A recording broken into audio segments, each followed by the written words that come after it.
You're teaching us silent capital rules. Tell me something I don't know. Man, I think in the game in the right big blues. Tell me something I don't know. Man, I push on go for the training crews. Tell me something I don't know. And man, stand by your side cause you got the juice. Tell me something I don't know. Tell me something I don't know. Tell me something I don't know. No, no. Tell me something I don't know. Tell me something I don't know. No, no. Tell me something I don't know. Tell me something I don't know. Yo, tell me something I don't know. Tell me something I don't know. Right, Dexter Hatings here for bbcolumn.com. I'm at Eastside Gym with the poet, Matt Windle. Matt, welcome to Fightden, mate. Dex, thank you. Right, this is the first time you've been on Fightden. I know. You know what I mean? Long overdue. Long time coming, but like, seen you down there training. You've got a big fight coming up. Yes. For the Flyweight Midlands area title. Correct, yeah. Against a decent boxer as well, Yeah, David Seymour. very good. You've already fought for the title, and that was an absolute cracking fight. Let's go back to that to start with. How did you think that fight went? I thought it was fantastic. I'd never been past 8 rounds previous, and Ejaz had obviously done the 10 against Conor Blackshaw when he won the title. It was an all action. See, you know, when you've done 8, because I'd done 8 previously, so you know that you can do 10 once you've done 8. So I know a few people beforehand in the papers and online and stuff were picking Ejaz as much as anything because he's done the distance and he did it at a fantastic pace. Him and Conor both just didn't stop throwing for the whole fight. So people were pipping it to Ejaz for that. But if anything, I felt Ejaz's best rounds were the few after I knocked him down. So I won round 1, dropped him in round 2, and then he won 3 and 4. And then I think, if I remember the rounds correctly, I think he probably won 5, or was certainly winning the first couple of minutes of 5. But the final minute, 45 seconds, I felt like I was making an impact on him. And then the start of round 6, he tried to touch my gloves. And I thought, I've got ya. And it just sort of, you know, and if anything, then it was me that was finishing stronger. He was looking for the little kind of crafty breathers on the back foot, looking like he's trying to set something up. But I know he was grabbing a breather. But, you know, huge respect to him. Still, he got up, he came at me hard. And it was a great fight, which is what I'm all about as well, because people can neglect the lighter guys and the little guys and kind of not take you as seriously almost sometimes. But with that, there was cuts, there was knockdowns, there was, I don't know what, 80 plus punches each around. You know, it was a brilliant fight. It was a brilliant fight.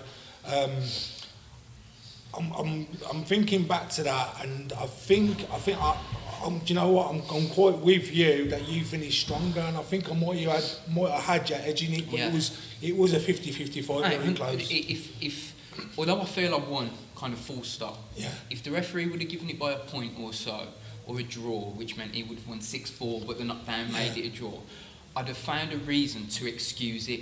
I'd have said some rounds are close, he was the champion, it was his show, impartial, you know what I mean? I'd have found, but I didn't win a round after round 2. I won 2 rounds of the fight on the scorecard, and that was heartbreaking for me, because regardless of how you scored it, you had to give me more rounds than that. You know what I mean? You had to. Definitely. Right, well, anyway, that page is turned. Yeah, it's gone. Right, that's gone. You were supposed to have a rematch with him. He's vacated the title now. So you've stepped in and you're going to fight David. I've followed David. He's a good technical boxer, and I think this is going to brewing up to be a nice little fight. He's a Coventry lad. What do you reckon how the fight's going to go? I honestly don't know. I try my hardest not to. Of course, you get your little inklings of what you think could happen, but I try not to fall into that trap too much either, because if something then is different, it kind of throws you off your game plan. So just backtracking ever so slightly, Ejaz and everyone thought that I was going to fade down the distance. So when I didn't, it was a shock to them. So I can't think, Seymour's never been past 6 rounds, so he's going to fade down the distance. There's a good chance that he might, and of course it depends how fast the fight starts as well. If it's a slow start, you can finish stronger down the back end, can't you? So I'm trying not to get myself too caught up in what I think might happen, and as cliche as it may be, just kind of be in the moment and take whatever does happen, because again, it could be early knockdowns, someone might get cut, there's a multitude of things that could happen someone beforehand, gets cut, you know, then so it it changes plan A, B and C goes out the window. So, you know, we'll just take it as it comes. So it's Tommy Owen's show, Right, Villa Park. It's November 30th. November the 30th. last Saturday. Yeah. Yeah, last Saturday of the month. Yeah, that's it. I'm fighting on the Friday. People could bring their Christmas parties as well. Oh That's yeah, the yeah. thing, No. bring your Do day. you know what? And Tommy Only shows are always good. Yeah, they are fantastic shows. And then, sorry, with me and Jack on this. Yeah, one, it's double trouble, isn't it?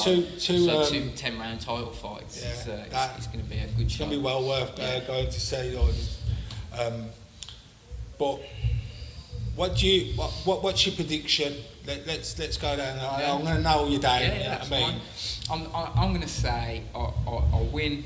Say on points. Coming on stronger down the straight, tight at the halfway mark, maybe nip and tuck. People have got it a point either way, and then the further the fight goes on, the more I see myself pulling away. Do you know what? That could well happen. You know what I mean? I like David as well, but so me and David have known each other. I've from watched you as well, days, and both of you are really good boxers. Yeah. There's no brawlers there. Nah, it's proper technical boxing. Yeah. So I'm looking forward to seeing that fight. And also as well, Dave's never made flyweight, so the questions that were being asked of me before, because I had never made flyweight for my last fight. I don't know what he's done as an amateur. I don't really care. As a professional, he's never been on the scales at 8 stone or under the day before. So it's all right weighing in 8'4" and thinking you can do it and all the rest of it.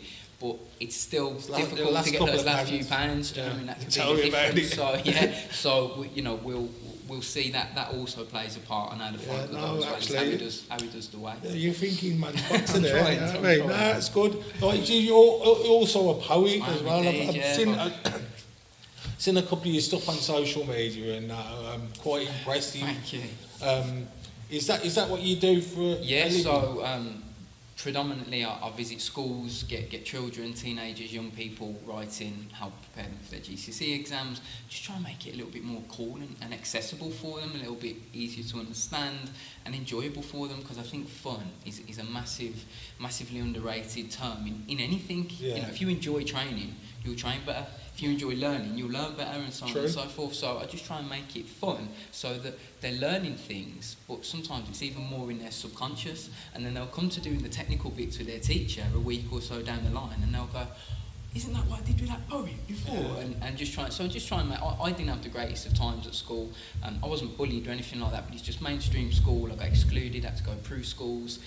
I just didn't have a great time. So if I can help try and make a difference for anyone that is maybe suffering through anything, you know, mental health, well-being, everything's on the rise at the moment. So if I can give them a form of expression and try and encourage them to keep fit, both physically, because I talk to them about the boxing as well, and mentally and emotionally, not have to be either or. So that the lads that come into the back of my class and with their hood up and they're captain of the football team, it's like, it is all right if you want to sit at the front and try hard as well. It's not, you don't have to be one or the other. Yeah. Just try and break the stereotypes for them a little bit. But also I do corporate work, and I compare shows, and I write poems for businesses, and I write for PayPal and the Royal Mail, Nationwide and stuff like that. So I do big ones as well, which is nice, but working with young people and trying to make the difference is what I love doing.